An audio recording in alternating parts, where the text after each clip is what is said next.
Bruxo do Cosme Velho. Homem subterrâneo.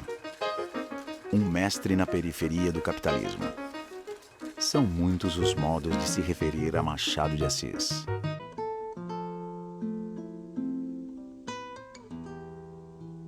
Eu gosto de catar o mínimo e o escondido. Onde ninguém mete o nariz, aí entra o meu. Com a curiosidade estreita e aguda que descobre o encoberto. Morro do Livramento, um lugar decadente e perigoso no centro do Rio. Aqui nasceu Joaquim Maria Machado de Assis em 1839. Era uma quinta que pertencia a Dona Maria José de Mendonça Barroso. Os pais do menino, Francisco José de Assis e Maria Leopoldina Machado de Assis, eram agregados da família e moravam na chácara. Sabe-se muito pouco sobre a infância e a adolescência de Machado de Assis. Por exemplo, com quem o menino, nascido pobre, teria aprendido a ler e escrever numa época em que, mesmo entre as famílias mais ricas, a educação era um privilégio. Machado vivia entre a casa dos pais e o sobrado da Chácara Livramento, onde provavelmente também teve acesso a uma educação informal ali da parte da família, que era proprietária da chácara, né? Então é uma infância marcada por algumas perdas, principalmente a da mãe.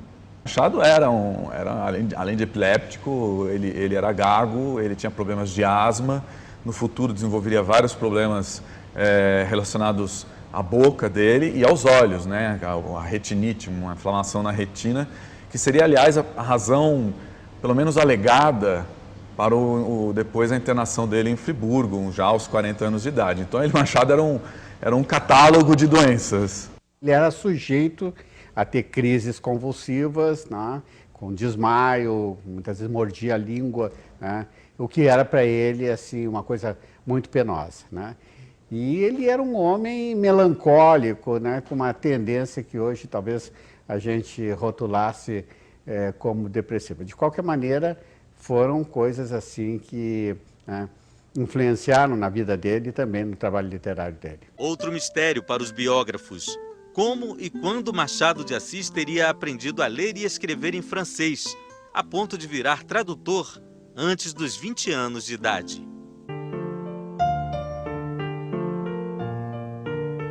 Especula-se de uma mulher chamada Madame Galot, que era senhora de um dono de uma padaria na região, que ela teria ensinado francês ao Machado, mas é pura especulação, não existe a menor comprovação, nem em documento, nem em testemunho a respeito disso, mas mostra, sobretudo, né, que ele era desde jovem, alguém com vocação para as letras, para a leitura, para os estudos e para o autodidatismo acima de tudo.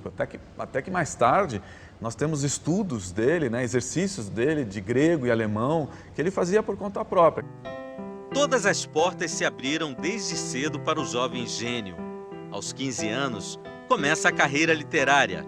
A partir daí, até o final da vida, publica ensaios, crônicas, contos e mesmo romances em capítulos nos principais jornais do Rio de Janeiro. Como era comum na época, só depois as obras seriam reunidas em livros. Aos 17 anos, Machado já trabalhava na imprensa nacional e frequentava as altas rodas literárias. Tinha 2 padrinhos de peso, o editor Paula Brito e o romancista Manuel Antônio de Almeida. Machado de Assis mudava constantemente de endereço, vivia em dificuldades financeiras até conseguir emprego no serviço público. Daí começou a ascensão social. Ele, como homem, como funcionário público, ele também foi galgando pouco a pouco uma carreira, primeiro no Ministério da Agricultura, depois no Ministério da Aviação e Obras Públicas, né? Casado com Carolina desde 1869, ainda se mudou várias vezes, até encontrar um endereço definitivo 15 anos depois. O confortável sobrado da Rua do Cosme Velho, número 18.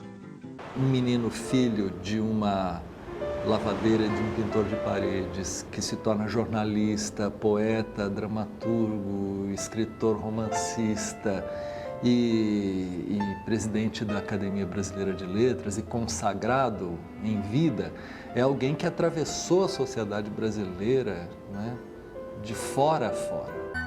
8 anos antes da abolição, o Machado de Assis teve a argúcia, teve a inteligência de dizer: aqui vai haver abolição da escravidão, mas a estrutura básica da sociedade não vai mudar.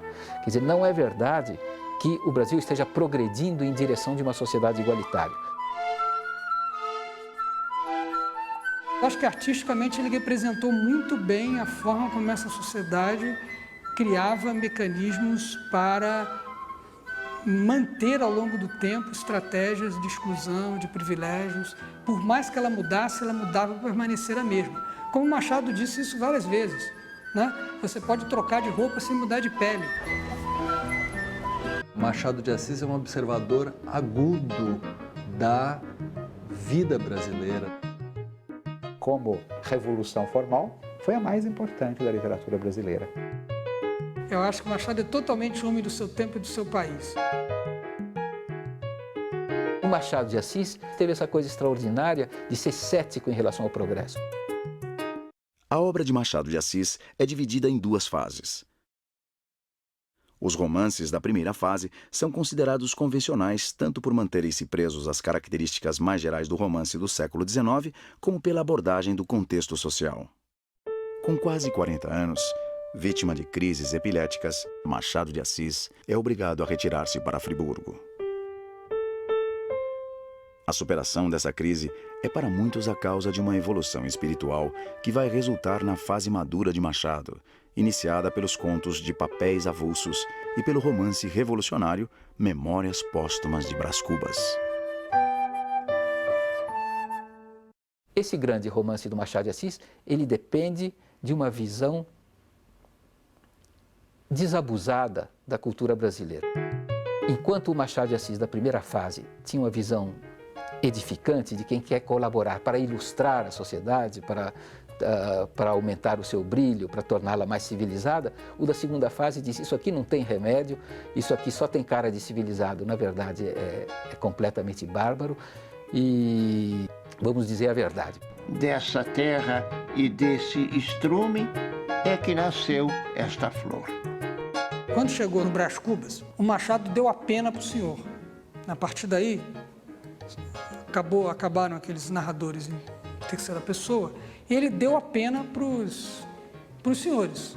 O narrador das Memórias Póstumas de Brás Cubas é um brasileiro proprietário à maneira do século XIX brasileiro, quer dizer, proprietário de escravos e centro de uma dessas vastas parentelas em que todo mundo depende do proprietário.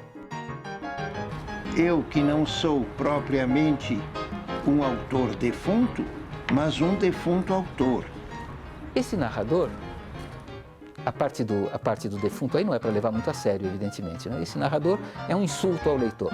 Obra de finado. Escrevia com a pena da galhofa e a tinta da melancolia. E não é difícil antever o que sairá desse conúbio. Não há nada tão incomensurável como o desdém dos finados. O enredo de Brás Cubas, isso é muito importante, é de uma total banalidade.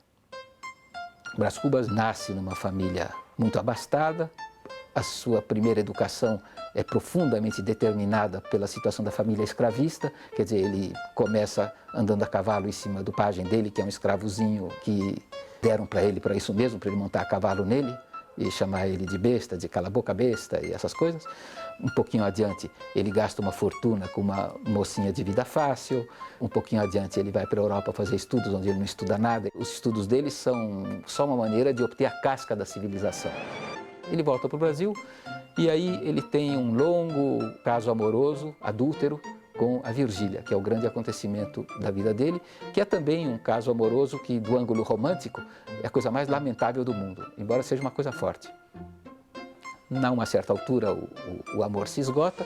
Você não merece os sacrifícios que ele faz. E ele, então, tenta virar político, tenta virar jornalista, se embrulha um pouco com filosofia, acaba fazendo beneficência e morre.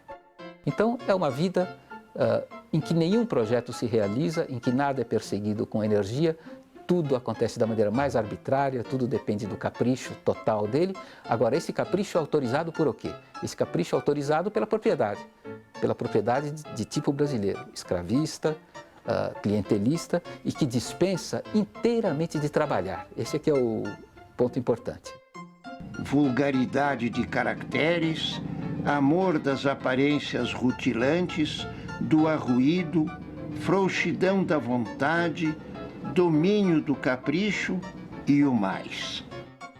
Agora, a partir dessa situação, que é a situação dele, com todos os cacoetes ligados a essa situação, ele vai falar do mundo inteiro em escala enciclopédica. Quer dizer, do começo da humanidade até o final, dos tempos bíblicos até os tempos modernos, passando pela Revolução Francesa, fala de questões de política, de questões de amor, de questões de filosofia, de questões de religião, enfim, fala de todos os assuntos próximos e remotos.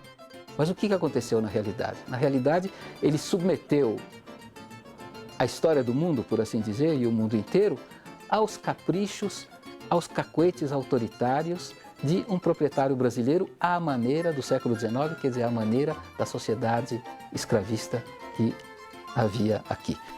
O nosso Brasil é de assombrar e assombrar-se. O enredo, no caso, não conta a metade da missa. Entretanto, o ritmo desse enredo é sintetizado pelo narrador e reproduzido ao infinito. Então, é uma espécie de vida caprichosa contada de maneira caprichosa. Isso potencia esse capricho, que é articulado com a sociedade brasileira e dá a ele uma grande envergadura de grande livro. Aí é que está a força do livro. Depois de Brás Cubas, Machado voltou ao estilo das memórias em Dom Casmurro. Nesse romance, ele trata novamente das elites brasileiras na prosa culta e elegante de Dom Casmurro, um senhor solitário que lembra de seu amor por Capitu, a morena dos olhos de ressaca. Tão astuto, com jeitinho, alcança tudo, tudo, tudo. É só se entregar, é não resistir, é capitular. Capitu, a ressaca dos mares, a sereia do sul, captando os olhares, nosso totem tabu, a mulher em milhares, Capitu, de um lado vem você. Dom Casmurro conta, sobretudo, a história do seu amor de adolescência, que vai até um casamento e que termina mal, porque ele chega à conclusão de que a mulher o tinha traído, que o filho dele não era dele, mas do melhor amigo, conclusão que faz que ele põe a mulher para fora de casa, expulsa ela para a Suíça, exila ela na Suíça e nunca mais vê o menino, a não ser no fim da vida.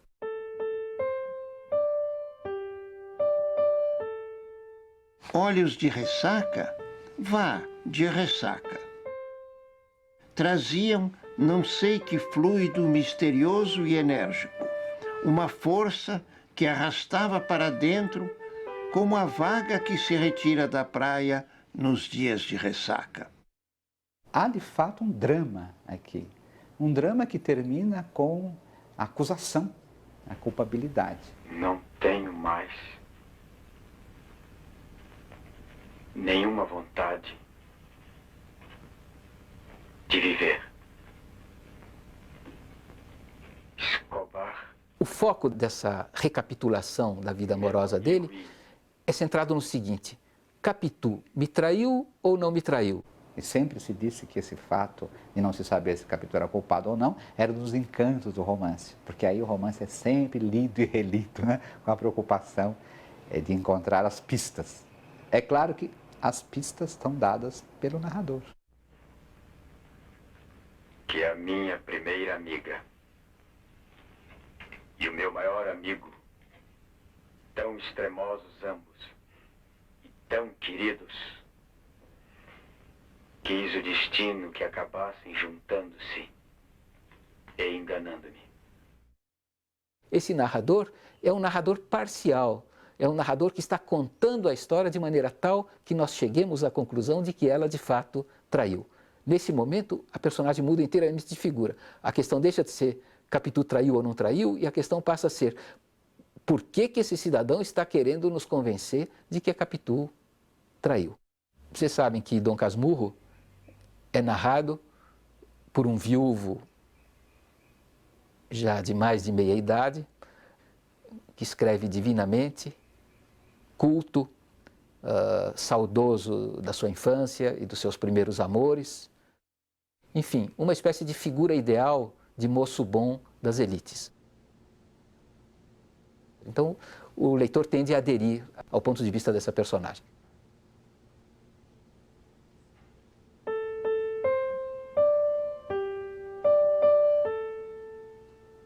Que em lugar da temática geral da fidelidade e da traição, nós temos outro tema. Nós temos a história de um homem culto que resume as virtudes de elegância e de bondade e de caráter das elites brasileiras, que está querendo nos convencer de que, embora ele tenha sido arbitrário, autoritário, patriarcal, à maneira tradicional, e tenha, com isso, destruído a sua própria vida, destruído a vida da mulher que ele amava e com quem ele vivia, da qual ele tinha um filho, ele está querendo nos convencer que, com tudo isso, ele é uma pessoa civilizadíssima e que ele tem razão. Então, é uma espécie de tentativa de casar o autoritarismo, a possibilidade de atropelo das elites brasileiras com uma estampa civilizada e impecável. Capítulo feminino com arte, a traição atraente, um capítulo à parte, quase vírus ardente, imperando no site. Capítulo. Além dos romances, Machado escreveu cerca de 200 contos. São alguns dos melhores contos da literatura brasileira. Os contos de Machado acompanham a escrita dos seus romances. Também nos contos de Machado há uma divisão. Eu acho que Papéis Avulsos é um livro que tem profunda ligação com Memórias Póstumas de Brás Cubas e são quase contemporâneos. Mas tem contos como Missa do Galo, onde a gente reconhece um parentesco com Dom Casmurro. Os melhores contos de Machado são contos que acompanham a feitura de Brás Cubas e dos romances posteriores, mas sobretudo a grande década de 80.